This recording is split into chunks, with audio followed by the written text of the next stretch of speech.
ESZEDIANS. We are ESZEDIANS. स्वागत है आपका ES ज्यून एकेडमी के डिजिटल प्लेटफॉर्म पे।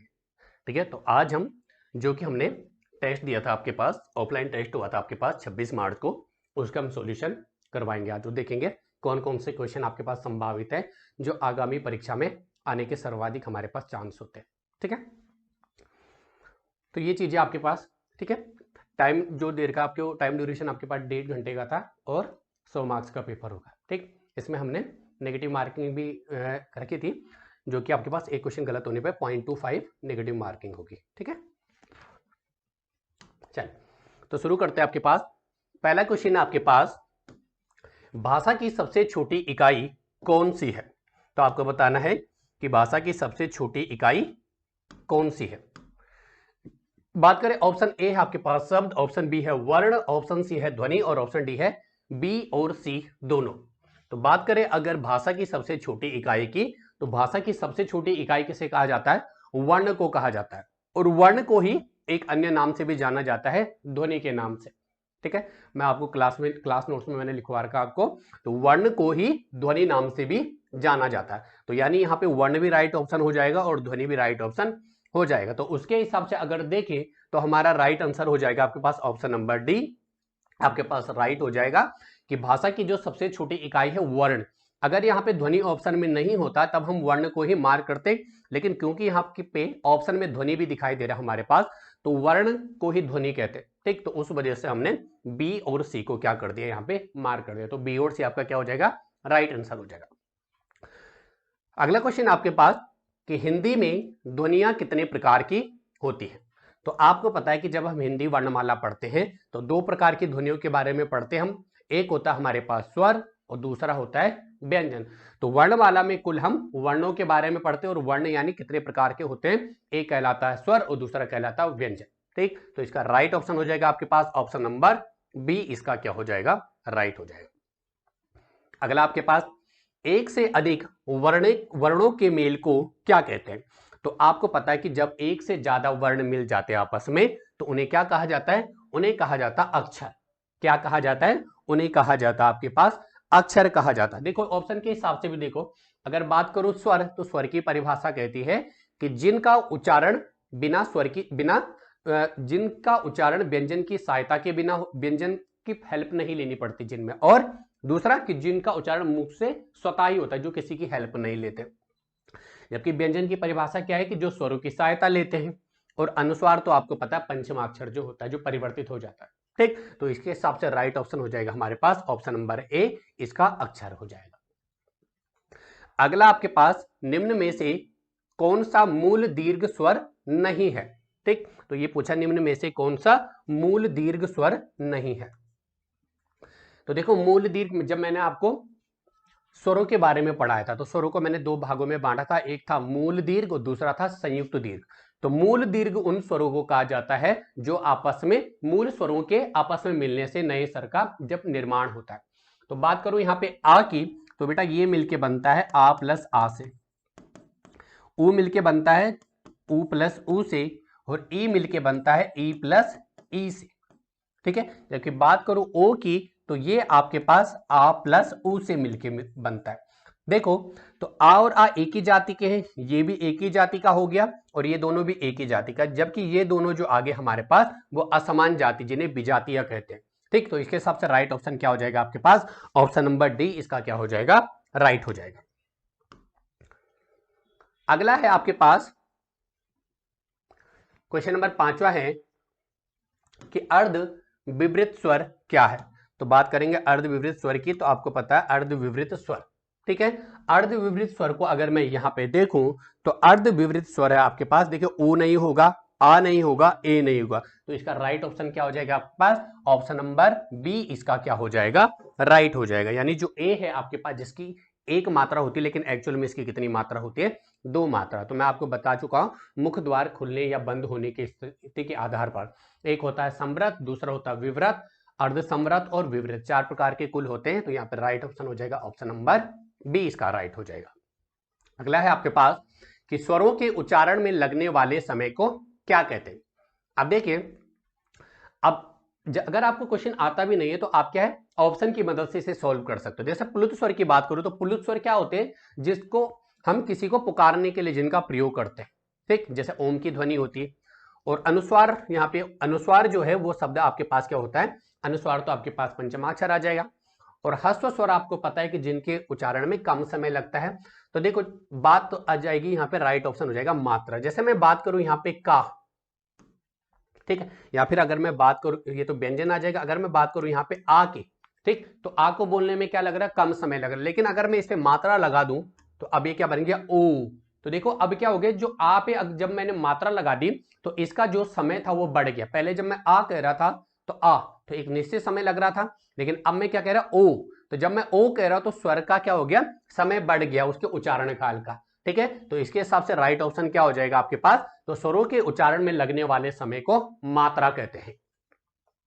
अगला आपके पास, जिनकी ध्वनि केवल मुख से निकलती, दो प्रकार की होती है, एक मुख से निकलने वाली और दूसरी नाक से जो निकलती, ठीक। लेकिन यहां पे बात कर रहा है कि जो ध्वनि केवल मुख से निकलती उन्हें क्या कहते हैं, ठीक है।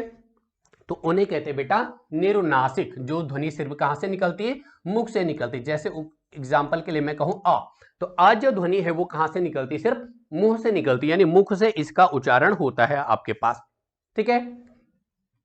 वृत्ताकार आपको पता है, जिनमें मुंह की स्थिति क्या होती है, गोलाकार यानी वृत्त के समान होती है। अगला है आपके पास, उच्चारण की दृष्टि से कौन सा विकल्प शुद्ध है, तो हमें बताना कौन सा यहां पे शुद्ध है।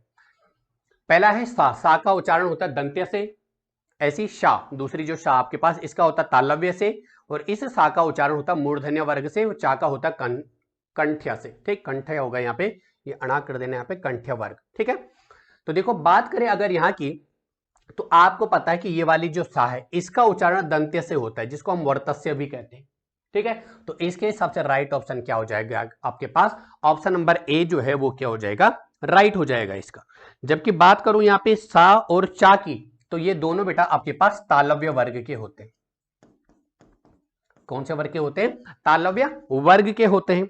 और जबकि बात करूं शा की, तो ये आपके पास किससे होता है, ये होता है आपके पास मूर्धन्य वर्ग या फिर मूर्धा से उच्चारित होता है, ठीक है। इसकी मैंने आपको ट्रिक भी बताई थी, केटीएम डोन केटी को दे दो, ठीक है।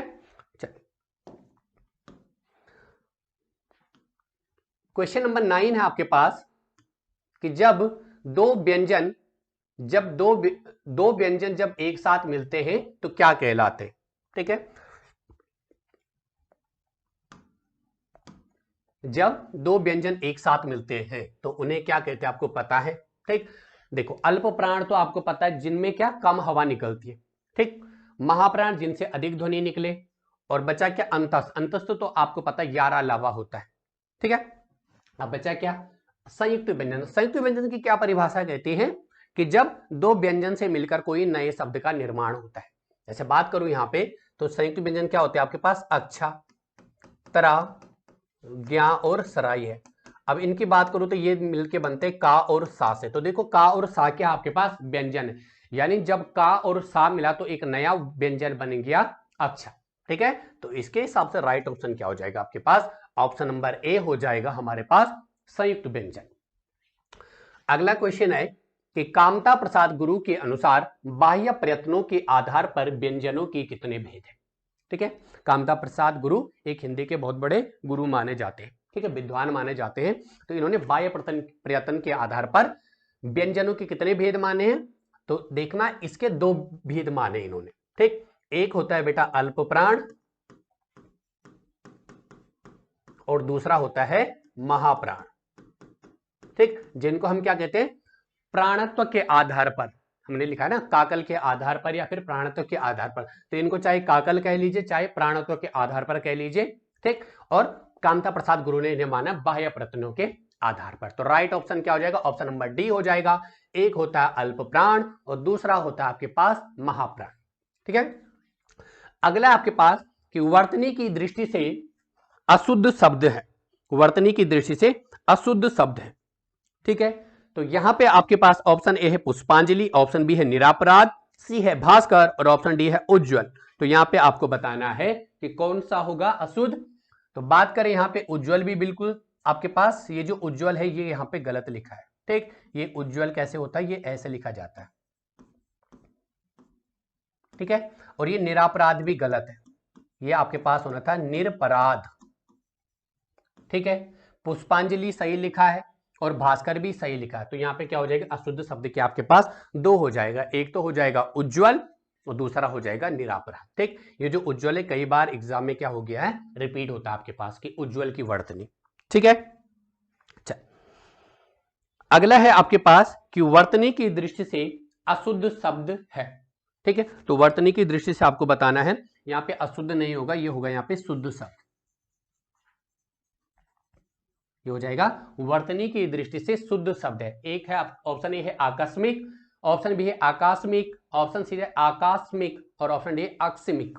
ठीक, तो यहाँ पे शुद्ध वर्तनी जो होती है वो क्या होती है आपके पास, आकस्मिक शुद्ध वर्तनी होती है आपके पास। ठीक है, चलिए बढ़ते हैं आगे।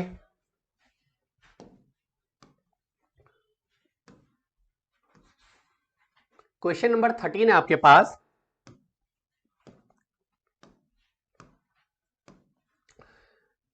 शुद्ध वर्तनी है, तो शुद्ध वर्तनी में आपको बताने कि श्रीमती कैसे लिखा जाता है। चार ऑप्शन दिए गए, श्रीमती, श्रीमती, श्रीमिति और श्रमती। तो आपको बताना यहाँ पे राइट ऑप्शन क्या होगा आपके पास, बताइए। तो बेटा इसका जब आप लिखते हो ना श्रीमती, तो श्रीमती कैसे लिखा जाता है, श्रीमती लिखा जाता है आपके पास ऐसे। ठीक, तो ऑप्शन नंबर बी इसका क्या हो जाएगा, राइट हो जाएगा। ठीक है, ऐसे श्रीमती नहीं लिखा जाता। ठीक, और ये तो बिल्कुल भी नहीं होता और ये भी नहीं होता, तो राइट ऑप्शन क्या हो जाएगा, ऑप्शन नंबर बी इसका क्या हो जाएगा, राइट ऑप्शन हो जाएगा। अगला आपके पास क्वेश्चन नंबर 14, इंपोर्टेंट कर देने से कई बार रिपीट होता है ये एग्जाम में। ठीक है, प्रीवियस ईयर के एग्जामों में भी कई बार पूछा गया है। तो यहाँ पे आपको बताना है कि शुद्ध वर्तनी बतानी है आपको। ठीक है, कवयत्री लिखा है यहाँ पे, आपको बताना है कि कौन सा शुद्ध होगा यहाँ पे, बताइए। क्लास नोट्स में मैं ये करवा चुका हूं आपके पास, जितनी भी वर्तनी है जो भी ज्यादातर एग्जाम में पूछी गई। तो जब आप कवयत्री लिखते हो ना, तो आपके पास कवयत्री ऐसे लिखा जाता है, ऑप्शन नंबर बी, यानी जब कवयत्री लिखते हो तो कैसे लिखते हो, कवयत्री, ये सही होता है। जबकि कवयत्री ऐसे नहीं लिखा जाता, ऐसे भी नहीं और ऐसे भी नहीं लिखा जाता। ठीक है, तो राइट ऑप्शन हो जाएगा ऑप्शन नंबर बी, इसका क्या हो जाएगा, राइट हो जाएगा।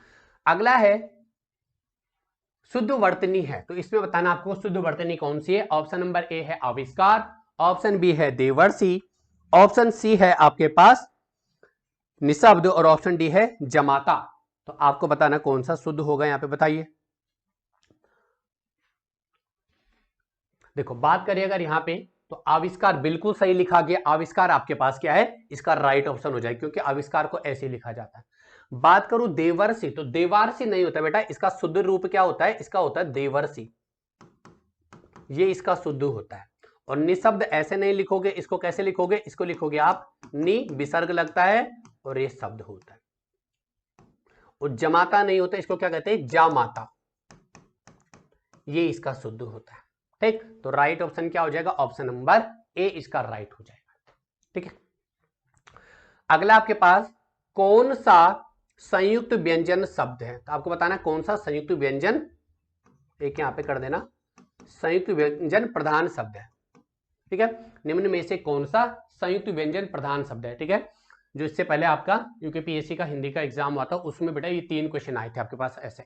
ठीक है, तो संयुक्त व्यंजन प्रधान शब्द आपको क्लास में करवा चुका हूं मैं, कितने आधार पर माने जाते हैं, तो इसके हिसाब से राइट ऑप्शन हो जाएगा ऑप्शन नंबर बी, क्योंकि इसका जो अगर आप वो करोगे विच्छेद, तो ये बनेगा बेटा सत प्लस जन से, जो हमारे पास क्या होती है, विसर्ग संधि से बना होता है।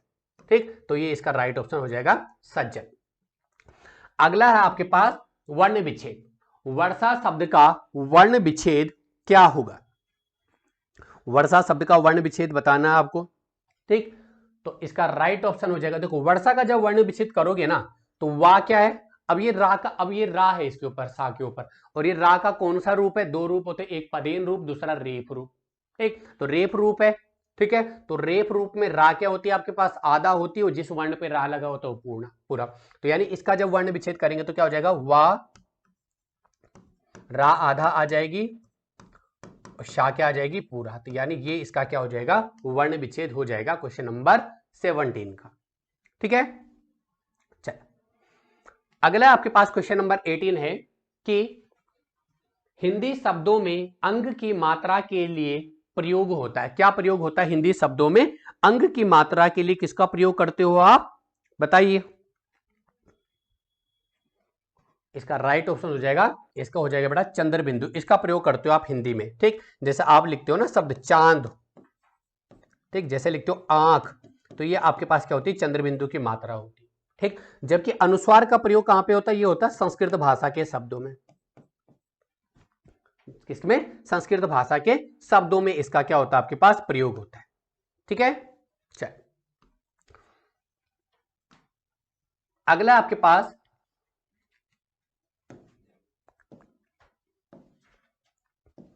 कि वर्ण विन्यास करते समय किसको नहीं तोड़ा जाता? अक्षरा, ज्ञा, और ऑप्शन डी है ए और बी दोनों, ठीक। तो यहां पे ये कर देना है, बी नहीं होगा, ये सी होगा। यहां पे क्या होगा? ए और सी दोनों। अब बताइए, जब मैंने आपको वर्तनी की क्लास दी थी, है ना, तो वर्तनी की क्लास में क्लियर आपको लिखवा रखा आपके क्लास नोट में कि कौन से व्यंजन को नहीं तोड़ा जाता? अक्षा और ज्ञा को नहीं तोड़ा जाता, इनका वर्ण विन्यास नहीं होता, ठीक। तो इसके हिसाब से राइट ऑप्शन क्या हो जाएगा? ऑप्शन नंबर डी इसका क्या आ जाएगा? राइट हो जाएगा, ठीक है। चलिए अगला है आपके पास कि पंचमाक्षर का वर्ण विच्छेद, ये वर्ष नहीं होगा, ये होगा वर्ण विच्छेद, ठीक। वर्ण विच्छेद होगा, ठीक। बताना आपको कि पंचमाक्षर का वर्ण विच्छेद क्या होगा। बताइए, पंचमाक्षर का वर्ण विच्छेद क्या होगा? बात करें इसकी, तो इसका वर्ण विच्छेद क्या होगा? इसका होगा आपके पास वर्ण विच्छेद ऑप्शन नंबर सी। देखिए पा है, ठीक। अब पा के साथ क्या आ जाएगा? आ, क्योंकि पा तो पूरा ही है, ठीक। अब यहाँ पे पंचमाक्षर, ये अनुस्वार है, पंचमाक्षर में परिवर्तित हो गया। चा का पंचमाक्षर चा छा जा झा या, ये यहां आ जाएगा यहाँ पे। फिर चा पे आ की मात्रा, मा पे आत की मात्रा, अक्षा, अक्षा को क्या है? तोड़ा नहीं जाता, यानी का और सा नहीं करोगे इसका, लेकिन ये फिर भी किसकी मदद लेगा? स्वर की सहायता तो लेगा ही लेगा। और लास्ट में क्या आ गया? रा, ठीक। तो पंचमाक्षर का वर्ण विच्छेद भी क्या हो जाएगा? ऑप्शन नंबर सी इसका क्या हो जाएगा? राइट हो जाएगा। अगला आपके पास उपसर्ग को कहते हैं। तो बेटा उपसर्ग जो होता है वो कहां लगता है? वो हमेशा लगता है आपके पास शब्द की शुरुआत में। उपसर्ग कहां लगता है? ये शब्द की शुरुआत में जोड़ा जाता है। जैसे शब्द है आपके पास आ प्लस गमन, तो शब्द क्या बन गया हमारे पास? शब्द बन गया है आगमन, ठीक। तो आ क्या आपके पास? आ है आपके पास उपसर्ग, और याद रखना इसी उपसर्ग को कहते हैं शब्दांश। तो राइट ऑप्शन क्या हो जाएगा? ऑप्शन नंबर ए इसका राइट हो जाएगा, ठीक है। अगला क्वेश्चन है कि प्रत्येक में उपसर्ग है, तो प्रत्येक में कौन सा उपसर्ग है? मैंने बता रखा आपको कि प्रति धन एक से मिलकर ये शब्द बनता है, तो राइट ऑप्शन क्या हो जाएगा? प्रति उपसर्ग हो जाएगा इसका, ठीक है। अगला है कि निस्सहाय में उपसर्ग है, तो बताइए निस्सहाय कैसे बनता है आपके पास? तो जब निस्सहाय को लिखोगे आप तो ये ऐसा बनता है आपके पास, नि विसर्ग धन सहाय, तो यानी यहां पे कौन सा उपसर्ग आ जाएगा हमारे पास? नी उपसर्ग आएगा। तो राइट ऑप्शन हो जाएगा ऑप्शन नंबर ए इसका हमारे पास राइट हो जाएगा, ठीक है। अगला आपके पास क्वेश्चन नंबर 24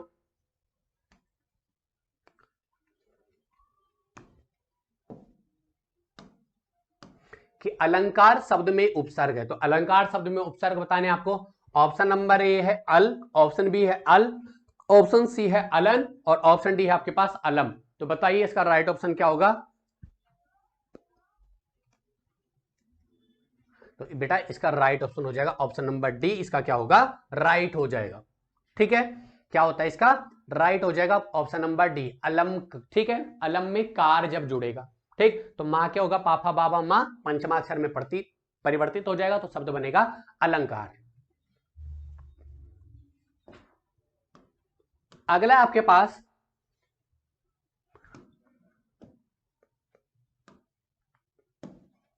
बुरे अर्थ में प्रयुक्त उपसर्ग किस भाषा का है?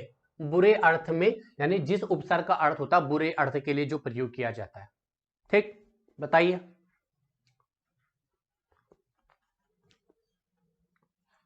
राइट ऑप्शन हो जाएगा उर्दू और फारसी। जैसा आप शब्द लिखते हो ना, बदमाश, ठीक, क्या लिखते हो? बदमाश। तो बदमाश शब्द में बद जो उपसर्ग होता है वो क्या होता है आपके पास? वो उर्दू फारसी का उपसर्ग है आपके पास।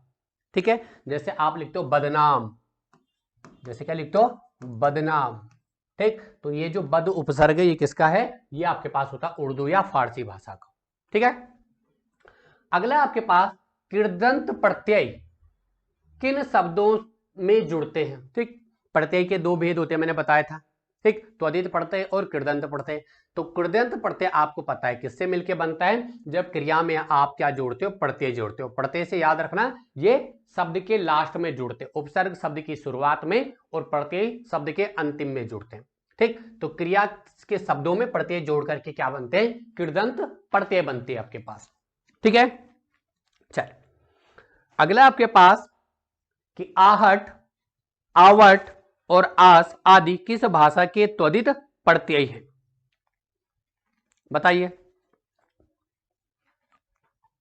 तो बेटा इसका राइट ऑप्शन हो जाएगा आपके पास भाववाचक। क्यों? क्योंकि ये किससे मिलके बनते हैं आपके पास त्वदित प्रत्यय? संज्ञा, सर्वनाम और विशेषण। ठीक है, संज्ञा, सर्वनाम और विशेषण के अंतिम में जो जुड़ते हैं प्रत्यय तो उनसे मिलकर बनते हैं आपके पास जो शब्द, उन्हें क्या कहते हैं? त्वदित प्रत्यय। ठीक, तो यहां पे क्या हो जाएगा? राइट ऑप्शन भाववाचक। ठीक है, तो क्या बन जाएगा इसका? भाववाचक बन जाएगा आपके पास। ठीक है, जैसे आप लिखते हो घबराहट, ठीक है, तो उस प्रकार के जो शब्द होते हैं आपके पास। अगला है खिलौना शब्द में मूल शब्द क्या है? यहां पे बताना आपको खिलौना शब्द किससे मिलके बना, यानी कौन सा मूल शब्द था उसमें और क्या प्रत्यय जोड़ करके उससे खिलौना शब्द बनता है। ठीक, तो इसका राइट ऑप्शन हो जाएगा ऑप्शन नंबर डी। जब खेल में हम ओना प्रत्यय जोड़ेंगे तो शब्द क्या होगा? ओ की जो मात्रा वो ला पे लग जाएगी। ठीक, तो शब्द क्या बन जाएगा हमारे पास? खिलौना शब्द बन जाएगा। ठीक, आपको पता है कि प्रत्यय में भी क्या होते हैं हमारे पास? परिवर्तन हो जाता है। ठीक है, तो क्या बन जाएगा? खेल धन में सब ओना प्रत्यय जोड़ोगे तो क्या बन जाएगा? खिलौना बन जाएगा। अगला है किस शब्द में त्वदित प्रत्यय का प्रयोग हुआ है? ऑप्शन ए वार्षिक, ऑप्शन बी भिड़ंत, ऑप्शन सी लड़ाई और ऑप्शन डी है मिलाप। तो यहां पे आपके पास त्वदित प्रत्यय किससे बना है? वार्षिक में। ठीक, वर्ष में जब एक प्रत्यय जोड़ा, ठीक है, तो क्या बन जाएगा? वार्षिक बन जाएगा आपके पास। अगला है कौन देशज प्रत्यय का उदाहरण नहीं है? तो बात करें फर्राटा भी आपके पास, फर्राटा भी है, अड़ियल भी है, घुमक्कड़ भी, सिर्फ कौन सा नहीं है? उच्चतर नहीं है। ठीक, क्योंकि बेटा ये आपके पास देशज प्रत्यय नहीं है। ये कौन सा प्रत्यय है आपके पास? ये संस्कृत शब्द है देश, उच्च। ठीक, जब आप संस्कृत शब्द होता है बेटा उच्च, उसमें आप कौन सा प्रत्यय जोड़ोगे? तर प्रत्यय जोड़ोगे तो तब शब्द क्या बनता है आपके पास? उच्चतर बनता है। ठीक है, तो राइट ऑप्शन क्या हो जाएगा इसका? राइट ऑप्शन हो जाएगा ऑप्शन नंबर बी, इसका राइट हो जाएगा।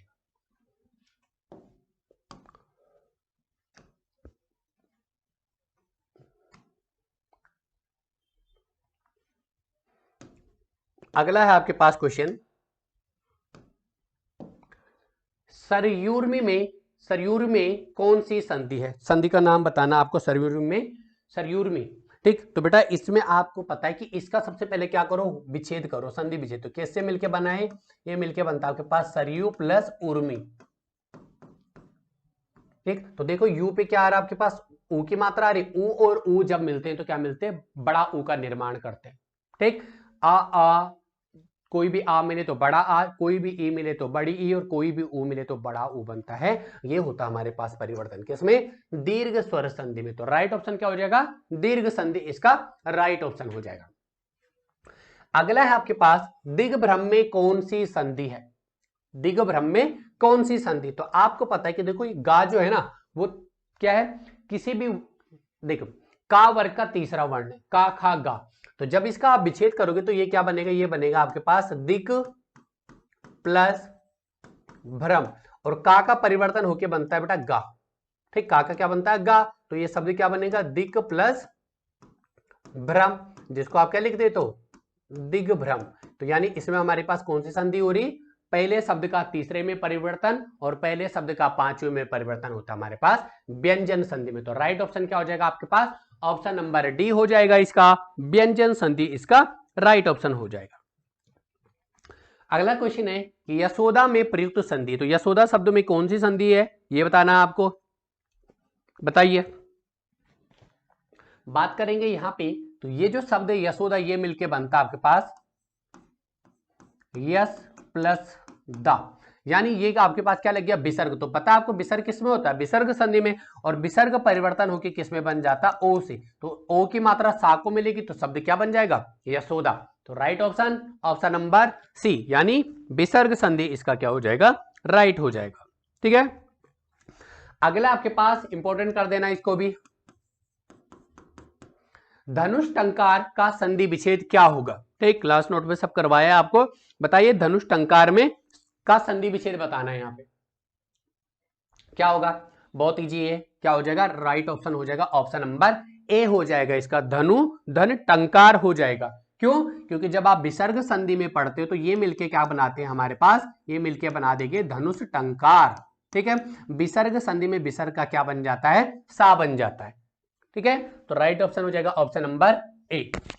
अगला है आपके पास गोधन चरति का संधि क्या बनेगा। ठीक, गोधन चरति से मिलकर क्या बनेगा आपके पास, तो बेटा इसका राइट ऑप्शन हो जाएगा, ये विसर्ग परिवर्तित हो जाता है किसमें, शा में, तो राइट ऑप्शन गोश चरति इसका राइट ऑप्शन हो जाएगा। अगला है आपके पास कि प्रत्यंग में कौन सा समास है, तो बेटा प्रत्यंग में हो जाएगा, देखो शब्द कैसे बना आपके पास, शब्द बना है प्रति धन अंग से मिलकर के प्रत्यंग बनता है आपके पास। ठीक है, अच्छा प्रतिधन अंग से मिलकर बना तो प्रति शब्द दिख गया। अब आपको पता है कि प्रति क्या है आपके पास, एक तो है बेटा ये उपसर्ग भी है, दूसरा ये अविकारी शब्द भी है।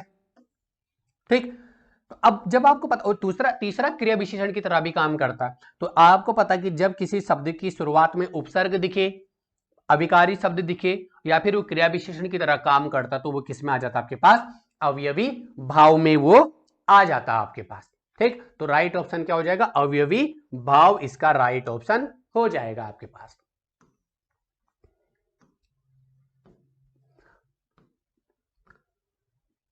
अगला आपके पास समास के क्वेश्चन है, सेना नायक में समास है, आपको बताना कि सेना नायक में कौन सा समास है, द्विगु समास, द्वंद्व समास, तत्पुरुष समास या अवयवी भाव समास। ठीक है, तो देखो सेना नायक का पहले समास विग्रह करो तो क्या बनता है इसका, सेना नायक का बन जाएगा क्या, सेना का नायक, क्या बन जाएगा, सेना का नायक बन जाएगा। ठीक है, द्विगु समास में आपको पता है इसका तो क्या होता है, संख्यावाची होता है पूर्व पद, क्या होता है, संख्यावाची। द्वंद्व समास आपको पता है जहां पे क्या होती है, विलोम शब्दों की बात होती है या फिर पूरक शब्दों की बात होती है। अवयवी भाव समास में उपसर्ग होता है, तो ऑप्शन की मदद से भी आप इन्हें नेग्लेक्ट करके आंसर निकाल सकते हो। बचा क्या, तत्पुरुष, और तत्पुरुष समास में आपको पता है कि कारक चिन्ह आ जाते हैं, कर्ता ने कर्म को करण से, है ना, संबंध का के की, तो संबंध तत्पुरुष आ रहा है यहाँ पे, यानी तत्पुरुष इसका राइट ऑप्शन हो जाएगा आपके पास। ठीक है, चल क्या आ जाएगा, तत्पुरुष संबंध वाचक, लेकिन संबंध वाचक उसके भेद नहीं दे रखे, तो राइट ऑप्शन क्या आ जाएगा, तत्पुरुष, यहां पे ऑप्शन इसका राइट हो जाएगा।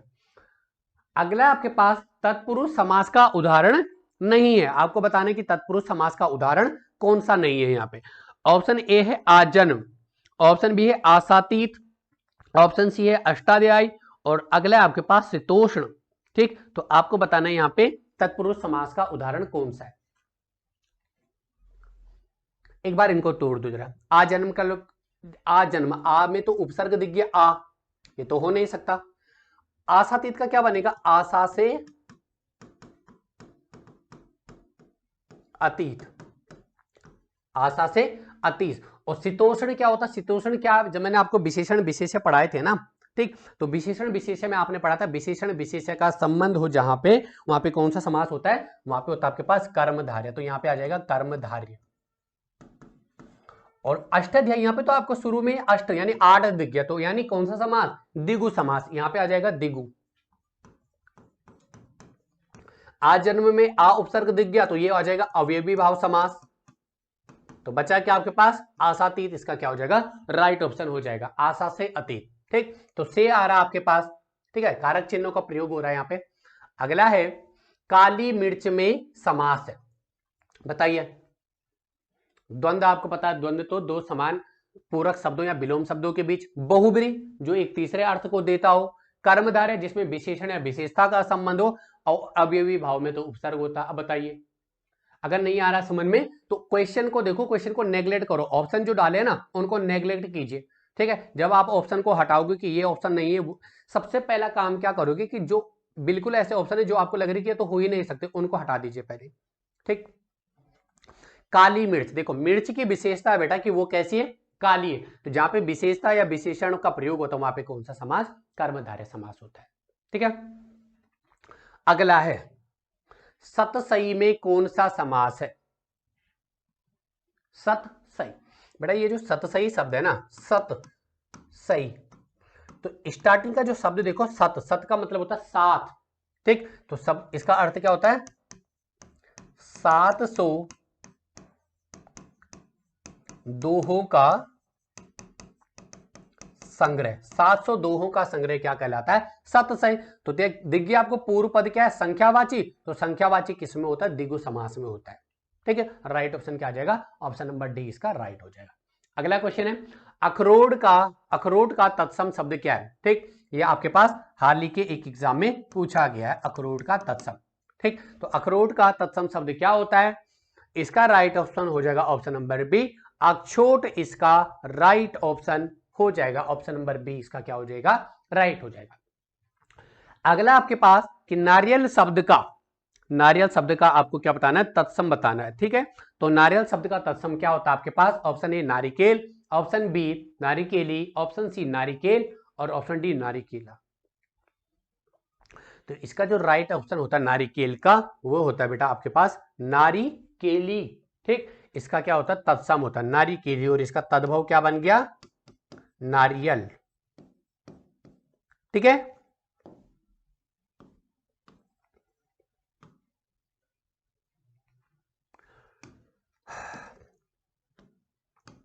अगला क्वेश्चन आपके पास कि तद्भव तत्सम रूप युग्म गलत है, यानी कौन सा जोड़ा यहां पे गलत है। पहला जो होगा जोड़ा वो तद्भव का होगा, दूसरा क्या होगा, तत्सम का होगा। हल्दी इसका हरिद्रा होता है तत्सम, अफीम का अफेन होता है, अदरक का आद्रक होता है, और सेठ का क्या होता है, ये गलत हो जाएगा यहाँ पे। ठीक, ये गलत है, सेठ का क्या होता है, श्रेष्ठी होता है। क्या होता है, श्रेष्ठी। तो राइट ऑप्शन क्या हो जाएगा, ऑप्शन नंबर सी इसका राइट हो जाएगा। ठीक है, अगला है कौन सा तद्भव रूप है, तो पता है आपको, है ना, शब्द लिखा जाता है ऐसा, इसका तद्भव क्या बनता है, इसका बनता है शब्द। तो right option option number B इसका राइट ऑप्शन हो जाएगा। अगला, तुर्की भाषा का शब्द नहीं है, बावर्ची बेगम, दरोगा या फिर डेरा।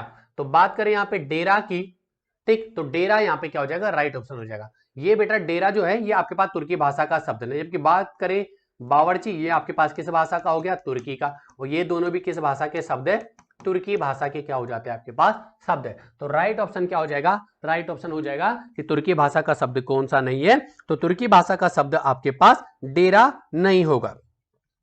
अगला, कारतूस किस भाषा का शब्द है, मोस्ट इंपोर्टेंट, कई बार रिपीट हो चुका है ये वाला भी।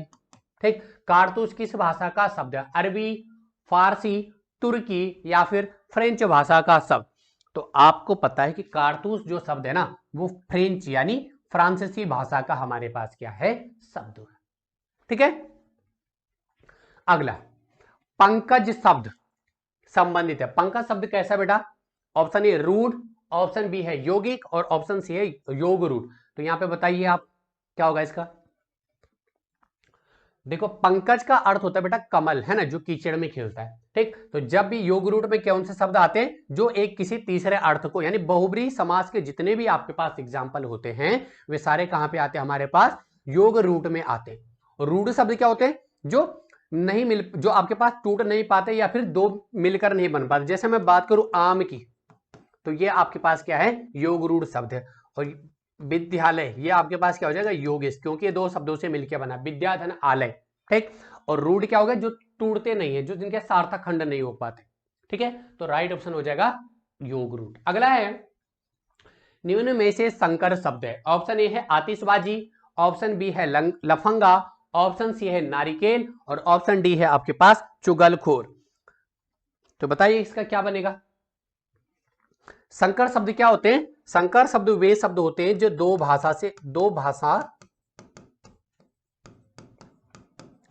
भाषाओं से मिलकर बने होते हैं।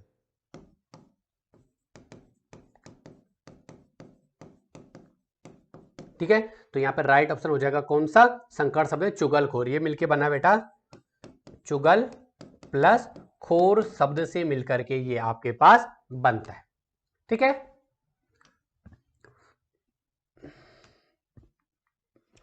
अगला क्वेश्चन आपके पास,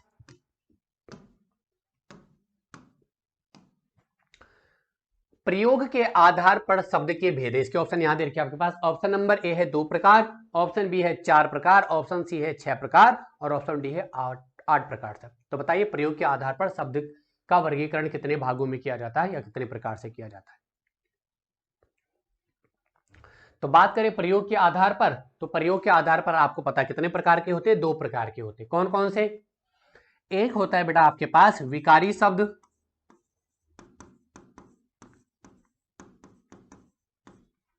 और दूसरे होते हैं अविकारी शब्द।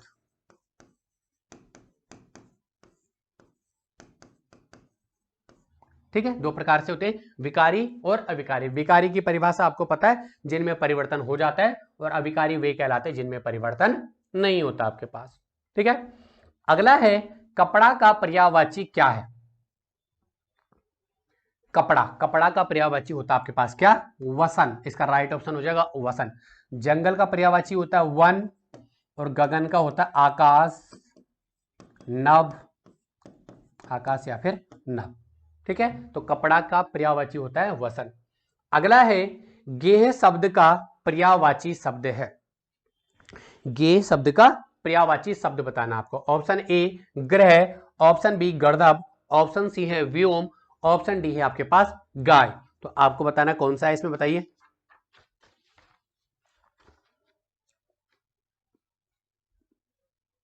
तो बेटा अगर बात करें इसकी, तो इसका राइट ऑप्शन होता है आपके पास ग्रह, जिसे आप क्या कहते हैं? घर भी कहते हैं, यानी भवन या फिर सदन। ठीक, ये आपके पास क्या हो जाएगा? Right option, option number A हो जाएगा आपके पास। गर्दभ की बात करो तो इसका होता है बेटा गधा। ठीक, और व्योम की बात करें अगर, तो व्योम किस में होता है आपका? व्योम का होता है आकाश का। ठीक है,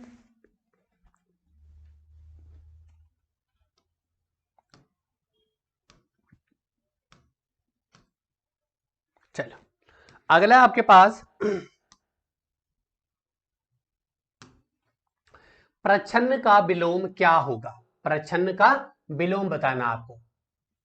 ऑप्शन ए प्रत्यक्ष, ऑप्शन बी प्रतिपन्न, ऑप्शन सी अप्रतिबद्ध और ऑप्शन डी है गौण। तो बताइए इसका क्या होगा। प्रच्छन्न का मतलब होता है बेटा ढका हुआ या लपेटा हुआ। ठीक, इसका मतलब क्या होता है? ढका हुआ या फिर लपेटा हुआ। अब बताइए। तो इसका राइट ऑप्शन हो जाएगा आपके पास प्रतिपन्न। क्या हो जाएगा? प्रतिपन्न। इसका मतलब होता है अंगीकृत किया हुआ, अंगीकृत किया हुआ। ठीक है, बात करें प्रत्यक्ष की, प्रत्यक्ष का विलोम क्या होता है आपको पता? प्रत्यक्ष का होता है अप्रत्यक्ष, या फिर इसको कई जगह पे परोक्ष भी कहते हैं। क्या कहते हैं? परोक्ष भी कई जगह कई मिलता है इसका। ठीक है, तो परोक्ष भी हो जाएगा। अप्रतिबद्ध का प्रतिबद्ध होता है, इसका क्या होता है? प्रतिबद्ध। ठीक है, क्लियर है चीजें। और गौण का होता है बेटा प्राथमिक। क्लियर है। चल अगला है लाघव का विलोम। तो लाघव का विलोम बताइए। लाघव का विलोम होता है आपके पास विस्तार। ठीक है, अगला है जल प्राण पुत्र। किस शब्द के अनेकार्थी शब्द है? तो ये हो जाते हैं बेटा जीवन के पर्यायवाची माने जाते हैं। ठीक, जीवन का एक प्राण भी होता है, तो जीवन का मतलब पानी भी होता है और पुत्र भी इसका मतलब होता है। अगला, जो स्त्री सूर्य को भी ना देख सके उसके लिए एक शब्द होता है असूर्य स्पृश्य। ठीक, असूर्य स्पृश्य।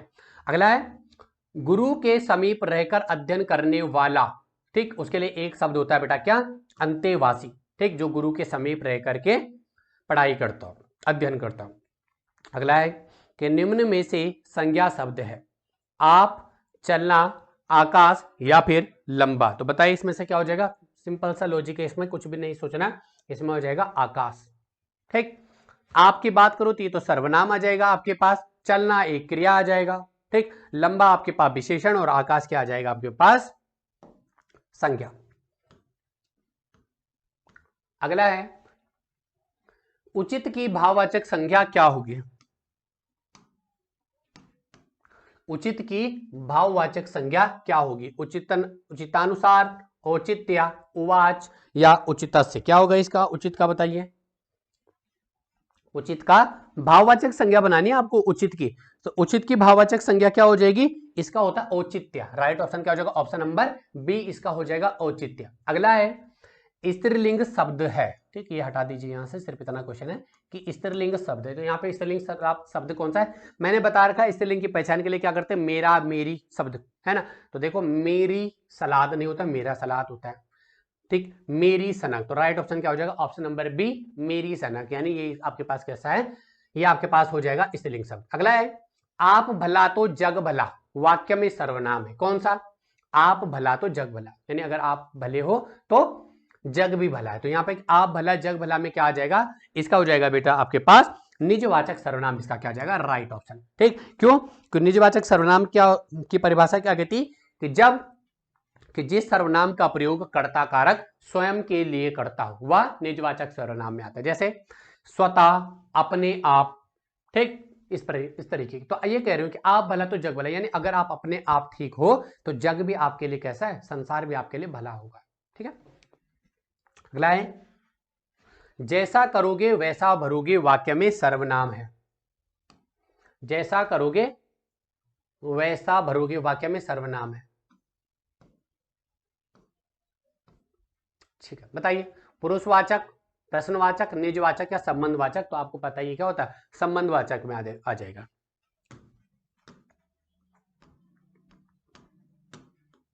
किस में आ जाएगा, संबंधवाचक में। ठीक, जैसा करोगे वैसा भरोगे।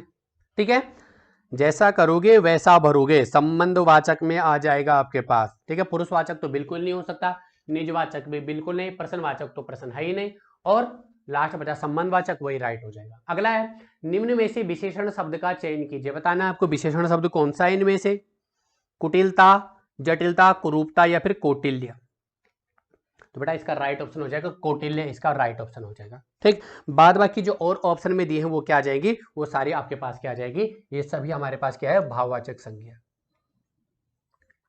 ये सभी क्या है यहाँ पे, भाववाचक संज्ञा। भाववाचक संज्ञा मैंने बताया आपको। ठीक है, जिनको आप छू नहीं सकते, देख नहीं सकते। अगला है समुदायवाचक विशेषण है। तो समुदायवाचक विशेषण कौन सा आपके पास, समुदायवाचक विशेषण मैंने आपको करवा रखा है कि जिससे पूरे समुदाय का बोध हो रहा है। तो यहाँ पे क्या आ जाएगा, चारों आ जाएगा। ठीक, चारों बच्चे खेलने जाओ। अगला है सकर्मक क्रिया का उदाहरण है। ठीक, सकर्मक यानी जिस क्रिया का प्रभाव किस पे पड़ता हो, कर्म पर। तो राइट ऑप्शन क्या आ जाएगा, पढ़ना। ठीक, बता भी रखा क्या पढ़ना, किसको पढ़ना। ठीक, तो क्या पढ़ना आपके पास चॉइस है, पता आपको। ठीक, अगला है पक्षी पेड़ों पर अपना रिक्त स्थान है, इसको भरना। आपके यहाँ पे क्या आएगा, बनाते हैं। सही शब्द भरे, नीर, नीड़, नीम या नींद। क्या आ जाएगा इसका बेटा, नीर जो शब्द है उसका अर्थ होता है पानी, और नीड़ का अर्थ होता है घोंसला। ठीक, तो राइट ऑप्शन क्या आ जाएगा, ऑप्शन नंबर बी, पक्षी पेड़ों पर अपना नीड़ यानी घोंसला बनाते हैं। अगला है आकाश में उड़ने वाला कहलाता है। रिक्त स्थान भरना क्या कहलाता है बताइए। आकाश में उड़ने वाला कहलाता है। तो आकाश में उड़ने वाला कहलाता है बेटा क्या, नभचर। गगनचुंबी मतलब जो गगन को चूमने वाला। निशाचर, निशा मतलब रात, रात में आचरण करने वाला। अगला रिक्त स्थान है, फिर से भरना है। पीकर कोयल अपने डैश डैश में जाकर गिर गई। ठीक, क्या पीकर, पानी पीकर। पानी को क्या कहते हैं, नीर कहते हैं। अच्छा, नीर भी है, नीर भी। तो नीर पीकर कोयल अपने नीर, नीर का मतलब तो पानी होता है ना, दोनों है। तो पानी पीकर कोयल अपने पानी में जाकर बैठ गई, तो गलत हो जाएगा। अगला नीर का मतलब हो गया पानी, और नीड का मतलब होता है घोंसला, तो क्या आ जाएगा? पानी पीकर कोयल अपने घोंसले में जाकर बैठ गया। Right option, option number C. अगला, मोहन बाजार जा रहा है, इस वाक्य में उद्देश्य है। ठीक, कुछ भी नहीं, इसमें बहुत इजी वाक्य है। उद्देश्य मैं बता चुका, उद्देश्य उससे पहले, उससे किससे, है ना, बता चुका हूं। बताइए, मोहन बाजार जा रहा है, कौन सा उद्देश्य हो गया? इसमें उद्देश्य भी बताए और विधेय भी बताए, इसमें दोनों बताओ। बात करें मोहन, इसका राइट ऑप्शन हो जाएगा ये है बेटा, यहां पे उद्देश्य, और बाजार क्या हो जाएगा? ये हो जाएगा विधेय। ठीक, चलो अगला। आचार्यों ने कहा कि अहिंसा ही परम धर्म है, संरचना के आधार पर वाक्य के भेद है, तो बताना कौन सा वाक्य का भेद है? आचार्यों ने कहा कि अहिंसा ही परम धर्म है, संरचना के आधार पर वाक्य का भेद बताना है, तो कौन सा वाक्य है? पता आपको, आपको की दिख गया यहाँ पे डायरेक्ट से। ठीक, तो बेटा ये कौन सा वाक्य आ जाता है? मिश्र वाक्य आ जाता है आपके पास। ठीक, मिश्र वाक्य आ जाएगा जिसमें एक से अधिक वाक्य हो। अगला, ईश्वर तुम्हें सफलता प्रदान करे, कौन सा वाक्य है? संकेतवाचक, विधानवाचक, विस्मयवाचक या इच्छावाचक? ठीक है, तो ये बेटा इच्छावाचक। आप किसी को जब इच्छा होती है आपकी, जैसे आपके कोई पाँव छूते तो आपके, अगर जब कोई किसी बुजुर्ग के पाँव छूते तो वो क्या कहते हैं? ईश्वर तुम्हें सरलता नहीं होगा, सफलता होगा बेटा। ठीक, इसको काट देना। ईश्वर तुम्हें सफलता प्रदान करे, यह वाक्य है, इच्छावाचक हो जाएगा।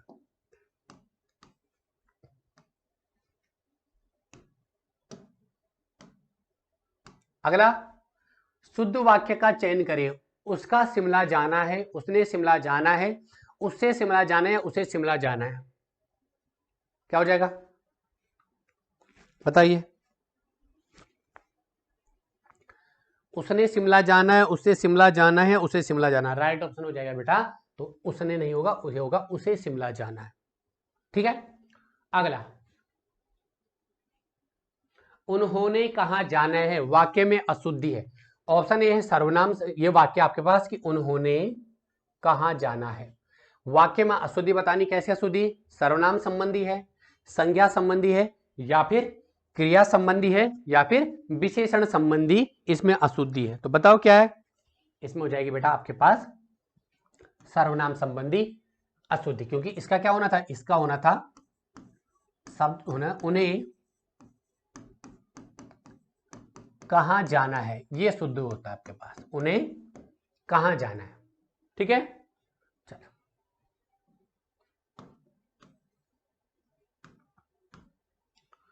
अगला क्वेश्चन बताइए कि शुद्ध वाक्य का चयन करना है। इसमें भी मेरी 5 बहनें और एक भाई है, मेरी 5 बहनें और एक भाई है, मेरा एक भाई और 5 बहनें, तो कौन सा शुद्ध वाक्य है यहाँ पे? तो बेटा शुद्ध वाक्य हो जाएगा ऑप्शन नंबर सी, मेरा एक भाई और 5 बहनें। ठीक, पहले जो कम संख्या होगी उसको लेके चलते हैं, मेरी एक भाई 5 बहनें, या मेरे 2 भाई 4 बहनें। ठीक है, अगला, क्रम से लगाना, आपको क्रम से लगाइए। ठीक, छोटे छोटे कार्य व, क्या हो जाएगा? इसका बीच में भरना है और लास्ट में क्या है? शिखर पर आरूढ़ कर सकते हो, तो क्या होगा? छोटे छोटे कार्य व उनके छोटे छोटे रहस्य, पहला आ जाएगा, उनके छोटे छोटे कार्य व उनके छोटे छोटे रहस्य आपको उत्कृष्ट सफलता दिला सकते हैं, आपकी लोकप्रियता को सर्वोच्च, और लास्ट में आ गया शिखर पर आरूढ़ कर सकते। तो राइट ऑप्शन क्या बनेगा? 1 3 2 4, तो इसका हो जाएगा ऑप्शन नंबर सी। ठीक है, चलिए अगला है, क्रम से लगाना है, बताइए इसका क्या होगा? घर आकर जब मैंने बर्तन के ढक्कन को खोला, 2 3, जब, सॉरी क्या बनेगा? घर आकर जब मैंने बर्तन के ढक्कन को खोला तो उसमें तेल ही तेल दिखाई दिया, 2 3 1 4, right option, option number C हो जाएगा।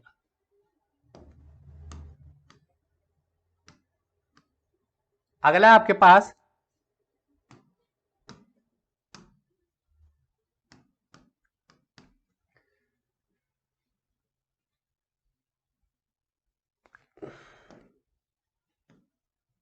अब ठीक है, अब बताइए,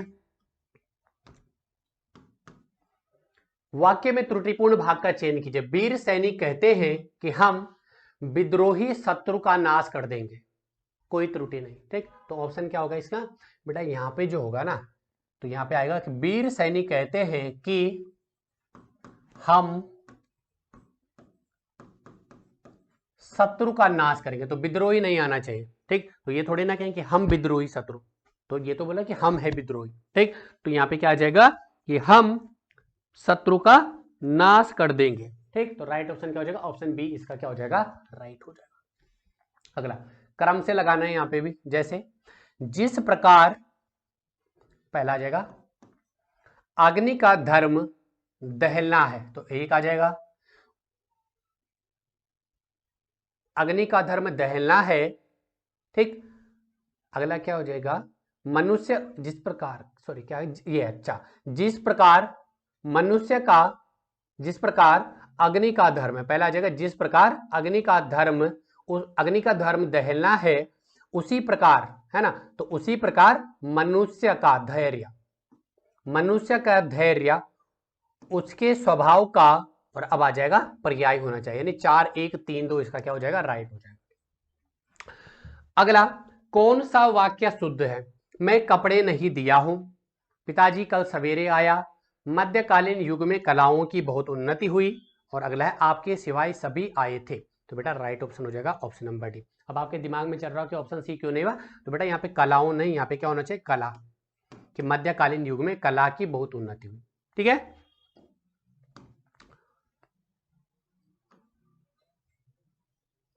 अगला है शुद्ध वाक्य का चयन करना, बताओ इसमें क्या है।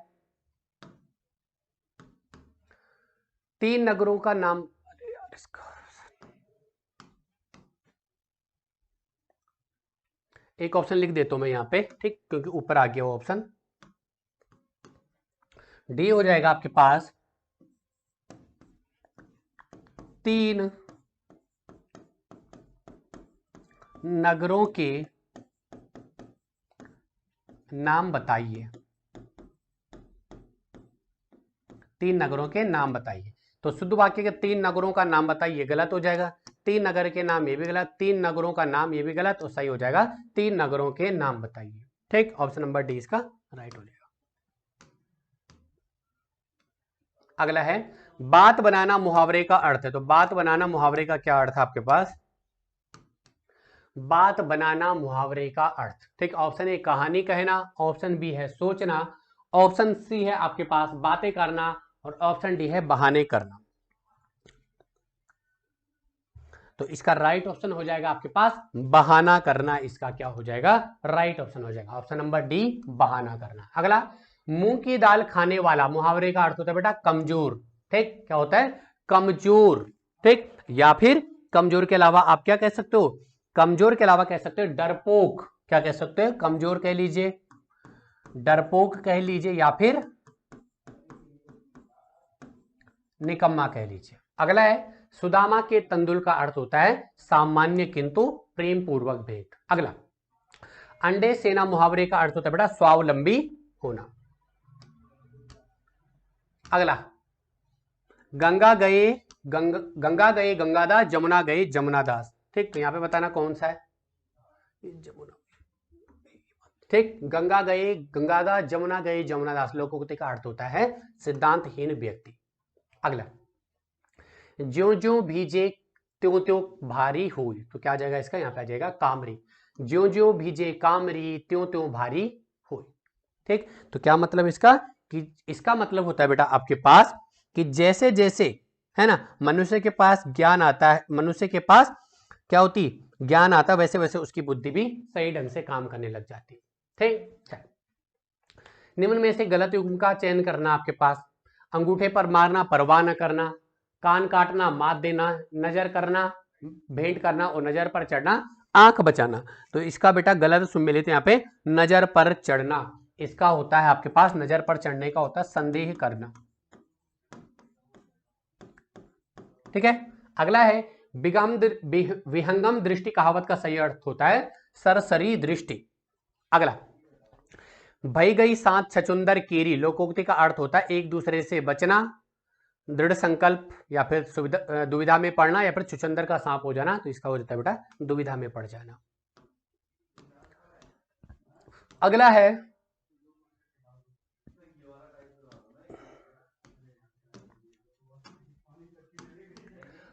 उपत्यका का अर्थ है, इसके ऑप्शन आपके पास यहाँ है। ऑप्शन नंबर ए है सूर्य जिस पर्वत के पीछे निकलता हो। ठीक, अगला है आपके पास पर्वत का शिखर, पर्वत के पास की भूमि या प्राणियों के पेट का एक अंग। तो बेटा इसका राइट ऑप्शन जो होता है वो होता है आपके पास पर्वत के पास की भूमि जो होती है उसको कहते हैं उपत्यका। ठीक, अगला प्रागैतिहासिक का अर्थ है। तो प्रागैतिहासिक का क्या अर्थ होता है? इसका होता है बेटा लिखित इतिहास के पहले का। ठीक, लिखित इतिहास के पहले का जो समय होता है उसको कहते हैं प्रागैतिहासिक काल। ठीक, चलो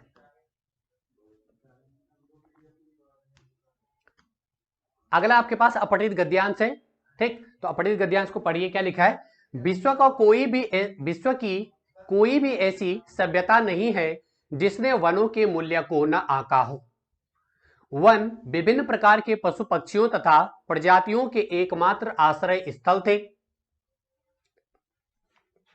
आश्रय स्थल, तो साथ साथ में जो वर्ड आपको लगते हैं ना नए नए, तो उनको, क्योंकि एग्जामिनर उन्हीं को पूछता, तो यहां पे आ जाएगा आश्रय स्थल थे और आज भी हैं। वनों के निरंतर घटने से इनके संरक्षण की आवश्यकता पड़ी। ठीक, तो संरक्षण भी नया शब्द आ गया। आज भी वन संरक्षण की आवश्यकता पहले जैसी ही बनी हुई है। वनों में उगने वाले पेड़ पौधे, उगने वाले होना था, इसमें होना था वनों में उगने वाले पेड़ पौधे हमारी ईंधन की समस्या का समाधान करते हैं। इनसे हमें इमारतें, फर्नीचर आदि बनाने के लिए कच्ची सामग्री भी उपलब्ध होती है, परंतु इन्हें काटने के साथ इनका संरक्षण भी आवश्यक है। पेड़ पौधे वर्षा कराने में सहायक बनकर, ठीक, पेड़ पौधे वर्षा कराने में सहायक बनकर पर्यावरण की रक्षा करते हैं। वहीं इनमें कार्बन डाइऑक्साइड जैसी विषैली गैस को सोखने की क्षमता भी होती, जिससे हवा में गैसों का संतुलन बना रहता है। ऐसा करके वे हमारी पृथ्वी को सुरक्षित रखते हैं। पर्यावरण की सुरक्षा के साथ साथ हमारी सिंचाई और पेयजल की समस्या का समाधान भी वनों के संरक्षण से ही संभव हो सकता है। वनों के कारण ही नदियां अपने भीतर जल की अमृत धारा संजोकर प्रवाहित हो रही है। अमृत धारा को संजोकर प्रवाहित हो रही है, कर रही होना था इसका, से संजोकर प्रवाहित हो रही है, नहीं इसको होना था कर रही है। ठीक है, चलिए, तो अब इससे संबंधित ये आपने वो गद्यांश पढ़ लिया। अब इससे संबंधित कुछ क्वेश्चन आपके पास। ठीक, पहला क्वेश्चन आपके पास कि वनों का मूल्य आंकने का अर्थ है। ठीक, तो वनों के मूल्य को आंकने का अर्थ हो जाएगा बेटा वनों के महत्व को समझाना। ऑप्शन नंबर ए इसका क्या हो जाएगा? राइट ऑप्शन हो जाएगा। ठीक,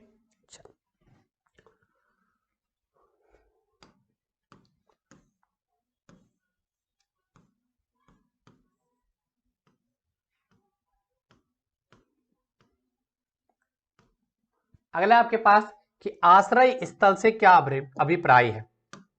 आश्रय का मतलब होता है निवास। ठीक, वनों का आश्रय स्थल से क्या अभिप्राय है? तो क्या मतलब होता है इसका? भोजन का स्थान, रहने का स्थान, घूमने का स्थान, या फिर आश्रय का स्थान। तो बेटा आश्रय का मतलब होता है रहना, यानी रहने का स्थान क्या हो जाएगा इसका? राइट ऑप्शन हो जाएगा। अगला, नदियों में जलधारा किसके कारण प्रवाहित हो रही है? ऑप्शन ए वनों के, धरती के, किसानों के, या फिर समुद्रों के। तो आपको पता है कि नदियों में जलधारा जो प्रवाहित हो रही है वो किसके कारण हो रही है? वो है वनों के संरक्षण के कारण, यानी जब हमने वनों को बचाया है। ठीक, क्योंकि आपको पता है कि पौधे की जो जड़ें होती है ना, वो अपने जड़ों में पानी को क्या कर देती? समाहित कर देती, ठीक, रोक देती। चलो अगला, वनों के संरक्षण से क्या अभिप्राय है? वनों को काटना, वनों को फैलाना, वनों को साफ करना, या फिर वनों को बचाना। तो संरक्षण का मतलब होता है उसकी रक्षा करना, यानी बचाना। वन पर्यावरण की रक्षा किस प्रकार से करते हैं?